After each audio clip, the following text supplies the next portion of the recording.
Guardian এখানে কয়েকটি কথা বলেছেন। একজন মা একটি কথা বলেছেন, সেই মায়ের উদ্দেশ্যে আমি বলতে চাই, শুধু আপনার সন্তানই শহীদ হয়নি, বহু সন্তান শহীদ হয়েছে। বিশেষ করে আমরা যদি গত 15-16 বছরে দেখি, বহু সন্তান, আমাদের বহু সহকর্মী, আমাদের বহু নেতাকর্মী, বাংলাদেশ জাতীয়তাবাদী দল, ছাত্র দল, যুব দল, স্বেচ্ছাসেবক বা বিএনপি না, এর বাইরে অন্যান্য রাজনৈতিক দলের, এমনকি নিরপেক্ষ অনেক মানুষ শহীদ হয়েছে বিগত 15-16 বছরে বাংলাদেশের মানুষের অধিকার রক্ষা করতে গিয়ে। এতটুকু আপনাকে বলতে পারি, আগামীতে বাংলাদেশের মানুষের সমর্থনে বিএনপি সরকার গঠন করতে সক্ষম হলে অবশ্যই আমাদের অন্যতম সর্বোচ্চ চেষ্টা থাকবে বাংলাদেশের মানুষের অধিকার রক্ষা করতে গিয়ে যে মানুষগুলো প্রাণ দিয়েছেন, যাদেরকে হত্যা করা হয়েছে গণতন্ত্রের কণ্ঠকে রোধ করে দেওয়ার জন্য, সেই হত্যার বিচারগুলো যাতে সুষ্ঠুভাবে হয় তার সর্বোচ্চ উদ্যোগ বিএনপির থাকবে। এতটুকু বলতে চাই।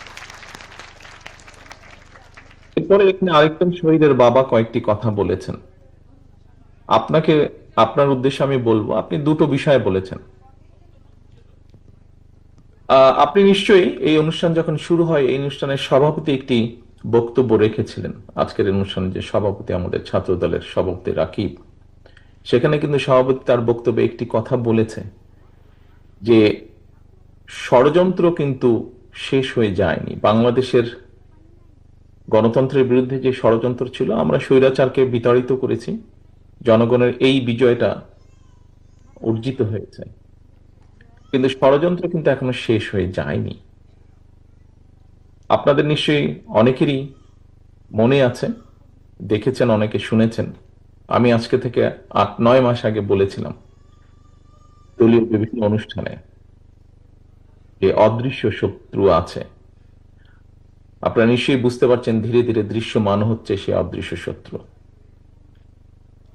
যারা বিভিন্ন সময় বিভিন্ন ভাবে এই দেশের গণতন্ত্র, স্বাধীনতা, সার্বভৌমত্ব, মানুষের বিভিন্ন অধিকারের ক্ষেত্রে যারা বিভিন্ন সময় বিভিন্ন রকম বাধা হয়ে দাঁড়িয়েছিল, যারা ভিন্ন অবস্থান গ্রহণ করেছিল, জনগণের বিপরীতে অবস্থান গ্রহণ করেছিল, আমরা বরাবর সরকারকে, বর্তমানে যে অন্তর্বর্তীকালীন সরকার আছে, সেই সরকারকে আমরা বরাবর বলেছি অন্যায়কারী যেই হোক আমরা প্রশ্রয় দেব না। কাজে সরকারের দায়িত্ব হচ্ছে জনগণের জানমালের নিরাপত্তা হেফাজত করা, নিরাপত্তা দেওয়া।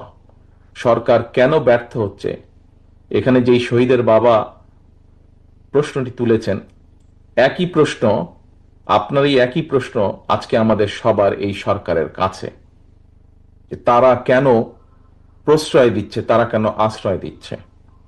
গতকাল যেই ঘটনাটি ঘটেছে, আমরা খুব আশ্চর্যের সাথে লক্ষ্য করেছি, যাকে দেখেছি আমরা স্ক্রিনে, যাকে দেখেছি হত্যা করছে, তাকে কেন সরকার এখন পর্যন্ত অ্যারেস্ট করেনি? আমরা কি তাহলে দলে নিব যে যারা বিভিন্নভাবে মব সৃষ্টি করে একটি পরিস্থিতি তৈরি করতে যাচ্ছে, সেখানে সরকারের কোনো প্রচ্ছন্ন কোনো প্রশ্রয় আছে, প্রশাসনের কোনো প্রশ্রয় আছে, প্রশাসনের কারো কারো কোনো প্রশ্রয় আছে, সেটিকে আমরা তাহলে ধরে নেব? কারণ আমাদেরও দাবি, দলের পক্ষ থেকে আমরা করেছি, আমাদের অঙ্গ সংগঠন করেছে। আপনারা দেখেছেন গতকাল মহাসচিব সাহেব দলের পক্ষ থেকে বলেছেন যে যে অন্যায় করবে সে অন্যায়, তার বিরুদ্ধে দেশের প্রচলিত আইন আছে, কাজে আইন অনুযায়ী তার বিরুদ্ধে ব্যবস্থা হবে। অন্যায়কারী কখনো কারোর কোনো দলের লোক হতে পারে না। কাজেই এই আপনার যেই প্রশ্ন, এই প্রশ্ন আমাদেরও, এই প্রশ্ন অন্তর্বর্তীকালীন সরকারের কাছে আমাদের, এই প্রশ্ন সমগ্র বাংলাদেশের মানুষের। আমরা দেখেছি বিভিন্ন জায়গায় বিভিন্ন কিছু হচ্ছে, এবং আমরা খুব ভালো করে খেয়াল করছি কারা একটি সুস্থ স্বাভাবিক পরিবেশকে বাধাগ্রস্ত করতে চাইছে। কাজে এখানে আপনারা যারা উপস্থিত আছেন, আপনারা প্রত্যেকটি মানুষ রাজনৈতিকভাবে সচেতন মানুষ, আপনাদের প্রত্যেকটি পরিবারের আত্মদান আছে, এবং যেই আত্মত্যাগ আপনারা করছেন সেটি কোনো কিছু দিয়ে পরিশোধ করা সম্ভব নয়। কাজে আপনাদের সকলের কাছে আমার প্রশ্ন, আপনারা জোর গলায় প্রশ্ন তুলুন, কারা আপনাদের যেই স্বজনরা আত্মত্যাগ করেছে তাদের বিচার কেন আজ পর্যন্ত বিলম্বিত হচ্ছে? কারা মব সৃষ্টি করে বিলম্বিত করতে চাইছে? কারা এই সকল হত্যাকাণ্ড? কারণ দুদিন আগে আরেকটি হত্যাকাণ্ড হয়েছে, আমাদের যুবদলের এক কর্মীকে হত্যা করা হয়েছে, তার রক কেটে দেওয়া হয়েছে। কেন সেটি নিয়ে কথা বলা হচ্ছে না? কেন সেই বিচারের দাবি করতে গেলে বলা হচ্ছে যে বিএনপি লাশ নিয়ে মিছিল করছে? এই প্রশ্নের জবাবগুলো আজকে আমাদের সবাইকে খুঁজতে হবে, কারণ এই প্রশ্নের জবাবগুলোর সাথে বাংলাদেশের অস্তিত্বের সম্পর্ক রয়েছে, বাংলাদেশের মানুষের অস্তিত্বের সম্পর্ক রয়েছে। আজকে আমাদেরকে দেখতে হবে প্রকৃতগতভাবে কারা বাংলাদেশের মানুষের পক্ষে এসে দাঁড়ায়।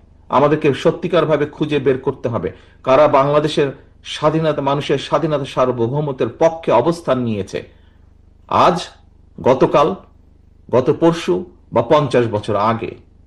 কারা বাংলাদেশের মানুষের স্বাধীনতার পক্ষে অবস্থান নিয়েছে এবং কারা নেয়নি, এই বিষয়গুলো আমাদেরকে বিবেচনা করতে হবে, এই বিষয়গুলো আমাদেরকে দেখতে হবে। ধন্যবাদ।